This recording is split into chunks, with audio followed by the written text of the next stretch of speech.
What up, y'all? Welcome to this week's episode of Ground Hunting Public Land for whitetails, really for anything. I don't care what it is. All this stuff can apply for no matter if you're hunting turkey or bear or whitetail or, anything, whatever it is, elk, anything. I want to thank you for clicking on the video. If you're new to the channel, you guys hit the subscribe button for me. We're really trying to grow. I have tons of content out there.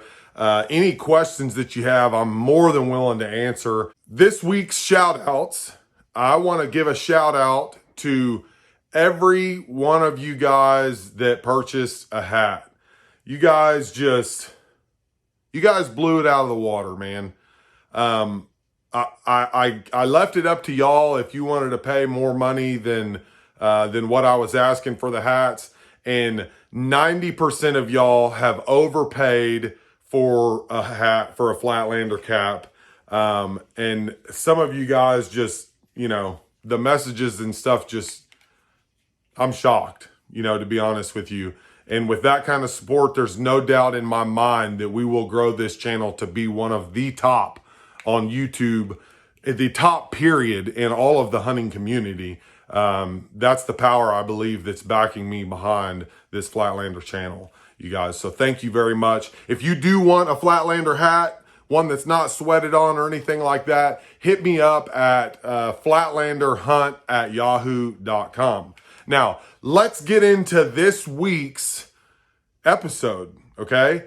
I'm going to be breaking down how to call deer from the ground, okay? I want to talk about setup, all right? I want to talk about how I go about setting up, how often I call, and how long of a span that I call. Again, you guys, I really appreciate all of the support and all of the questions and all of that. Keep them coming. And again, the hat purchases have just been through the roof. I do have a few more hats left, so please order, and that way I can put in another order and we can just keep this thing going. And I'm planning to have shirts and stuff available here very shortly as well. You guys just keep rocking it, and I hope you enjoy this episode.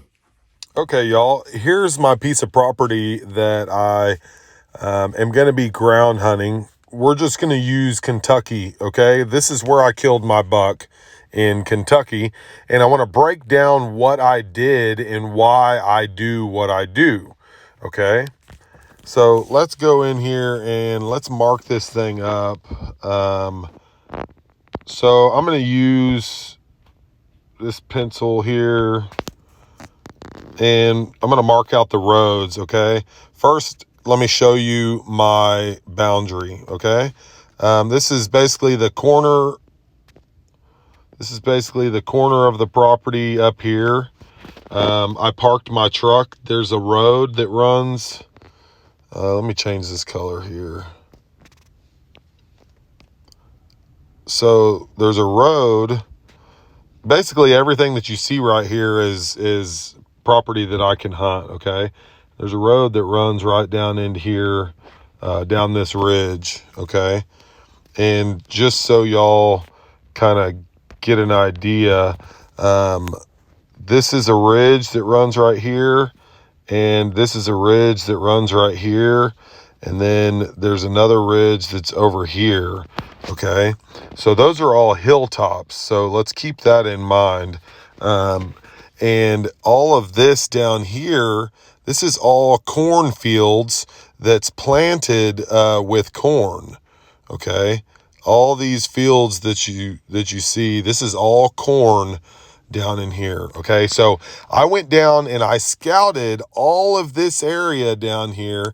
I scouted everything down. I mean, all of this bottom land in here. I walked it a couple days before, right? Going through here and finding just tons of scrapes and rubs and so much buck sign, right? So on the fringes of all this, I would find little doe areas that were on the sides of these hills, not very far from all of this feed, okay? These are all the kind of doe areas that I found. They would all be pretty close to this stuff. So I knew going into this that these were doe areas, and I only had a few spots that I had in mind to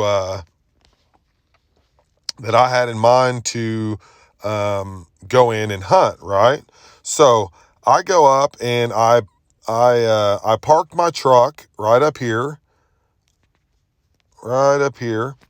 and then I went down and I hiked down this trail, and then I stopped right on the edge of this spot, just first thing that morning, and I rattled right here, right up top.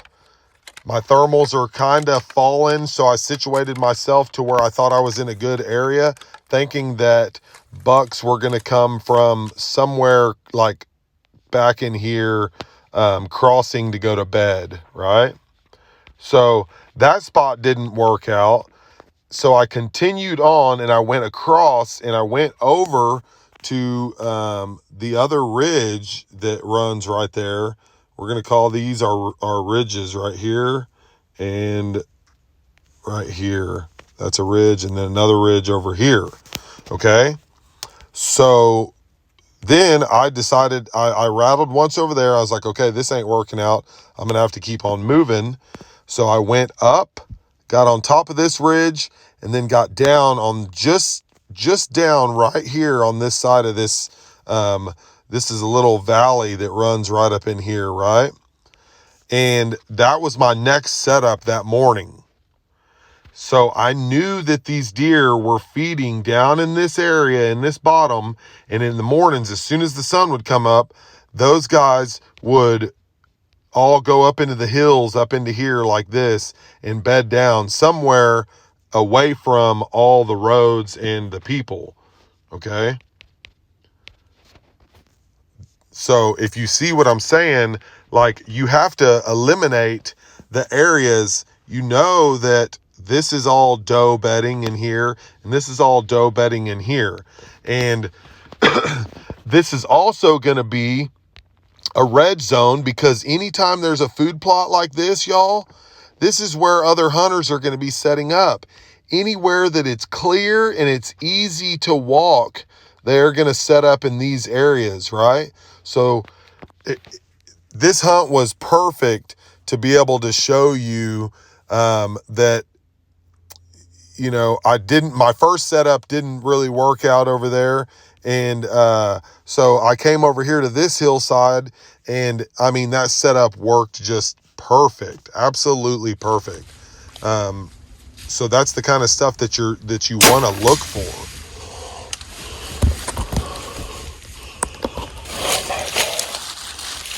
Okay. You know, because my whole thoughts were, the sign was here, but it was nighttime sign. They were, you know, you never see deer out in these openings until it's just absolutely prime time. You're going to get a young buck or a doe. So I knew that these deer were going to be moving up into these hills and finding their little nooks to go bed down in. And I wanted to catch them before they got to their bed or fresh in the morning, and be able to rattle and draw that buck over to me versus me having to find that deer. That's why rattling is so key at certain times of the year. Okay, since we're on the topic of rattling, let's go ahead and cover that right now. So to rattle, you don't need a lot, and you don't really need a lot of experience either. And this can work in any situation. And a lot of times guys think that rattling only works during the rut. And that is so not true, y'all. When I was in Oklahoma on October 2nd, opening weekend, okay? It was so hot. I mean, just ripping hot, right?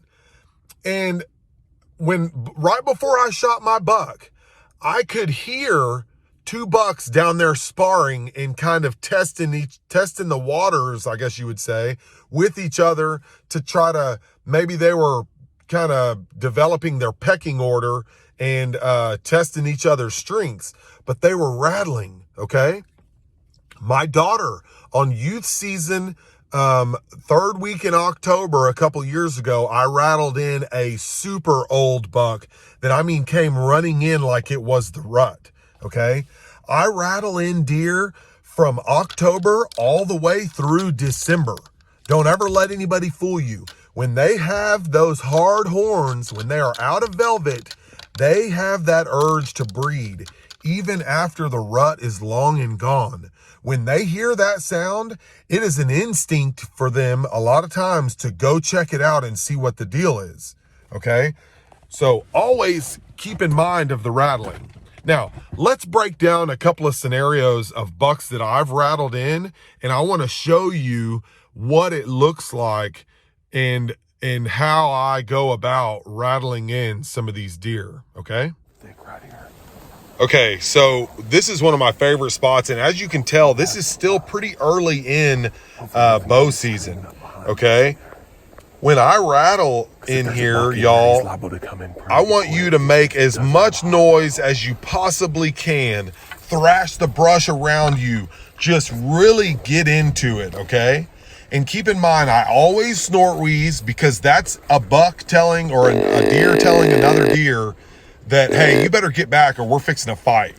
And I always throw out a couple of grunts also. So I'm actually facing a different direction than what the buck comes in here.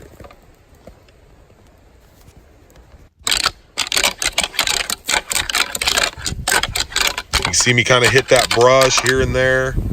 Okay, here this buck comes. He heard the rattling. He was in a bed somewhere over in this bedding area, and he couldn't really figure out where it was that I was. I just grunted at him. Anyways, the wind was blowing so hard he couldn't tell where I was at. Watch this buck as I talk to him.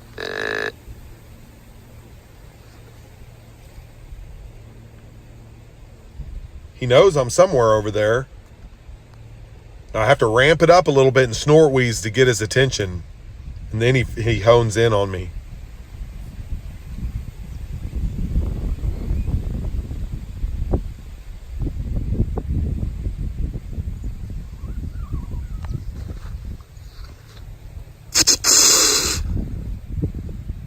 See that? He knew immediately what that was. It scared him at first, but then he realized, he's like, that's another buck. This is nowhere near the rut.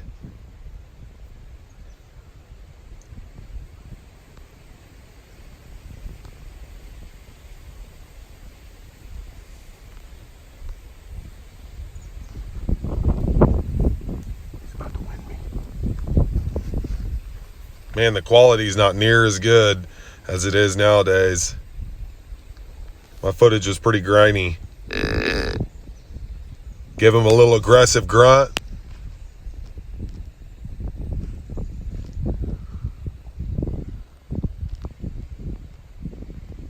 Definitely gonna win me.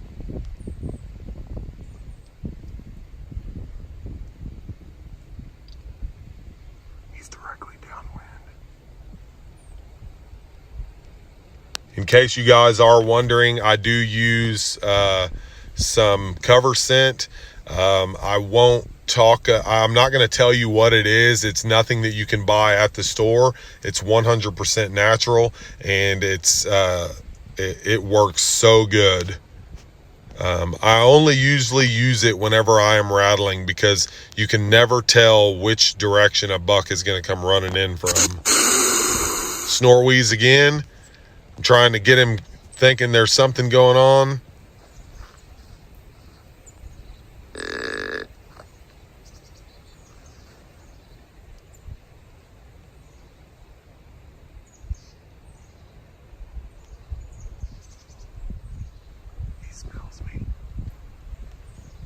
He could smell me. He just didn't know what to do.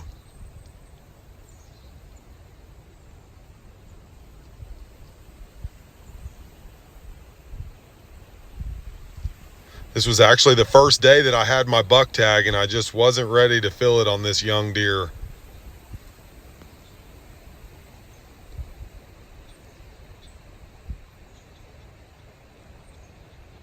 Man, it's so much fun calling him in, though.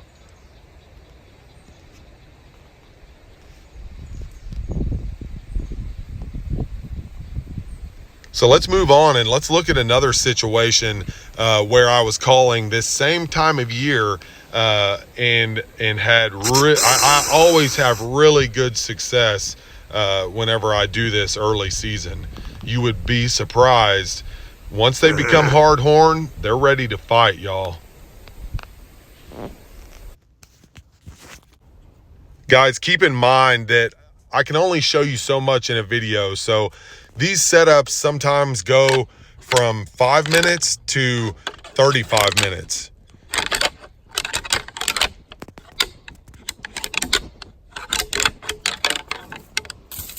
Thrash the brush, be as loud as you can. Sometimes I'll stand up and stomp and kick the brush. I mean, just as much noise as you can make, they will tolerate it and they will come in. And being set up on the ground, y'all, they are looking for other deer, so they don't even see you. They look right through you, okay? I'm telling you. When these bucks come in, they are looking for other bucks fighting, and they don't even see you.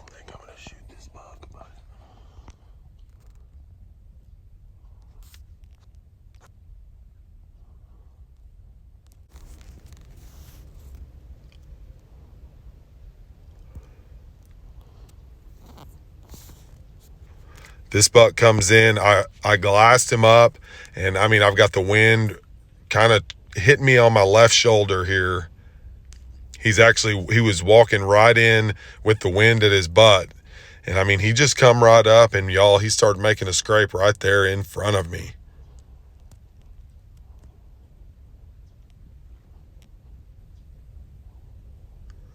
You see, I've just got just a little bit of brush and some tall weeds and stuff set up. I'm really just on the ground. I mean, just backed up into the little bit of brush that's there.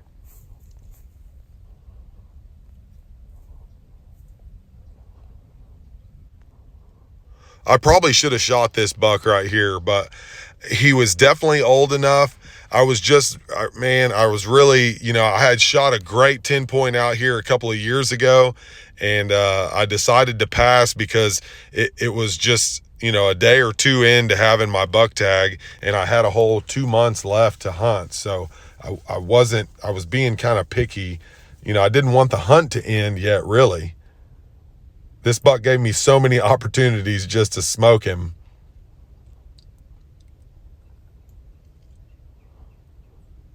And the problem is I saw a 12-point out there with two like 4-inch flyers on each G2.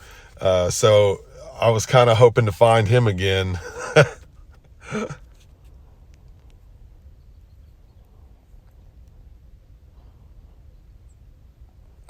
Great buck. So there's a couple of great scenarios right there. Calling some deer in from a couple seasons ago. I didn't rattle a whole lot this year, y'all. I didn't really have to.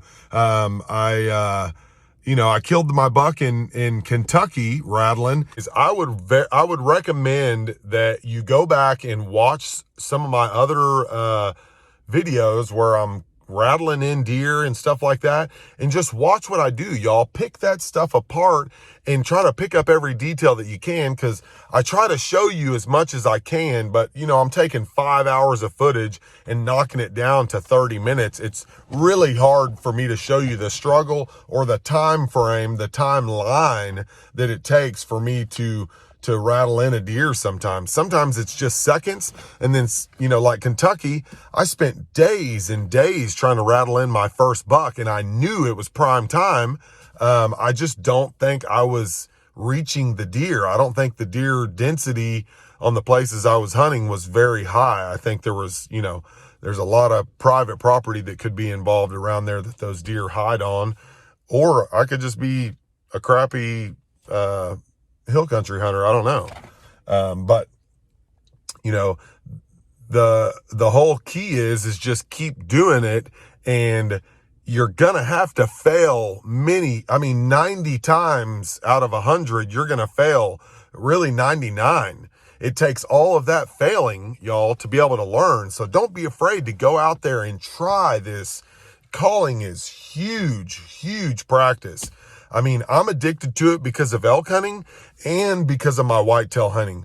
I always have my rattling antlers on me anytime I'm going into the whitetail woods, no matter what. I've called in too many deer doing it. So let's move on to Knowledge Bomb. All right, y'all, this week's Knowledge Bomb is I love to hunt when it is extremely windy. That is my favorite time, y'all, to do a ground hunt, right? It makes those deer so vulnerable. They rely on their ears and their eyes and their nose so much. That's their survival system, right? Well, whenever it's very, very windy, it almost takes away all of those senses, right? Whenever they can't hear and they especially can't see, with wind blowing as much as it does, those deer anticipate seeing that movement, right? And if you come creeping in very, very slowly, then they're not going to be able to pick you apart.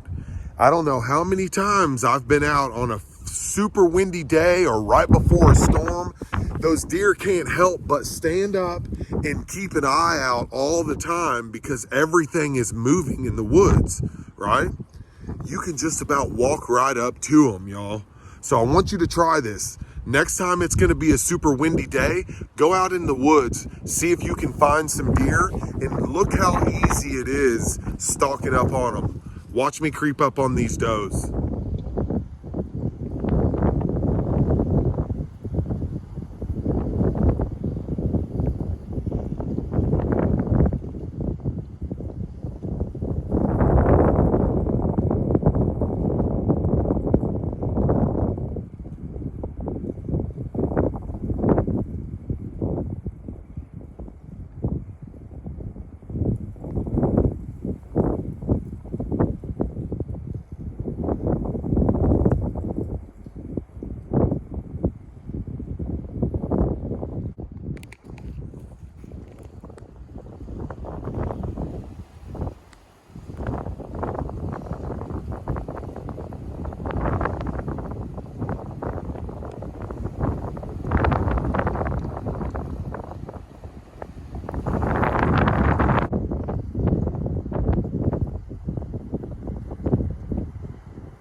like 30 yards from where those deer were bedded. I ain't got all day, but I wanted to show y'all. This is what I'm doing whenever I'm out here scouting, y'all. This video is going to be put together of about 3 different days. But look at where these deer were bedded, and it's the middle of the day, y'all. Let's see if I can find their beds here. Right there. Yeah, so look at this.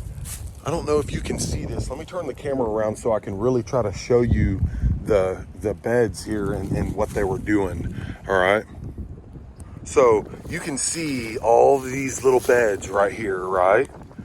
I spotted these deer long before they ever spotted me.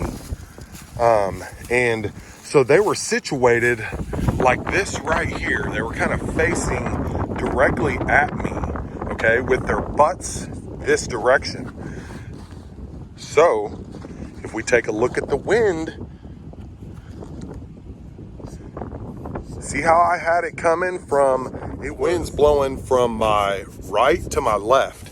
And I was glassing ahead and looking in this little thick area because I'm on a lake bed, and I just happened to catch some fur, and then I crept forward a little bit more, and there had to have been, I don't know, probably 6 or 8 does and yearlings that were bedded down right here. But that was a perfect example of talking about getting inside that deer's bubble. Now, I was walking a little bit quick there just because I was filming, but you saw I was about 30 yards from that doe when she finally spotted me. And she spotted me, right? So she stood up and stood there for a while. Like if I had a little bit better shooting lane, I could have took a shot at that doe well inside my effective zone with archery equipment. You know, that's how easy it is. Like you should be out there harvesting does first on the ground because they're so much easier to go after, and they'll allow a little bit more.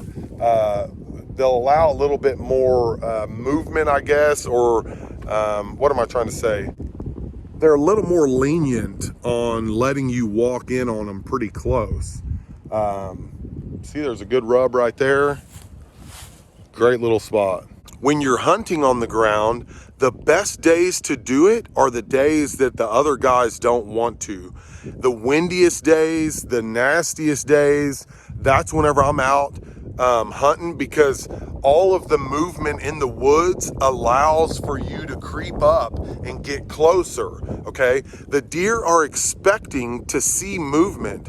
So with your awesome camo, you can creep right in there without any issues on a good windy day and get close like that right there. That was 30 yards. So you can see the deer's bed right here.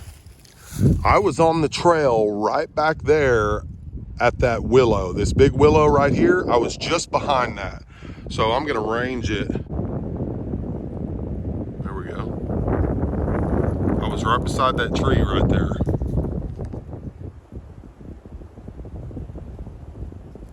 "32 yards. If I was patient and sat right there, I guarantee you one of these deer would have fed towards the lake or went to go get a drink. And I mean, they were bedded right there. If one of them got up and walked across this trail right here, y'all, I would have had a shot at her. Same thing if it was for a buck. I would have done the same exact approach.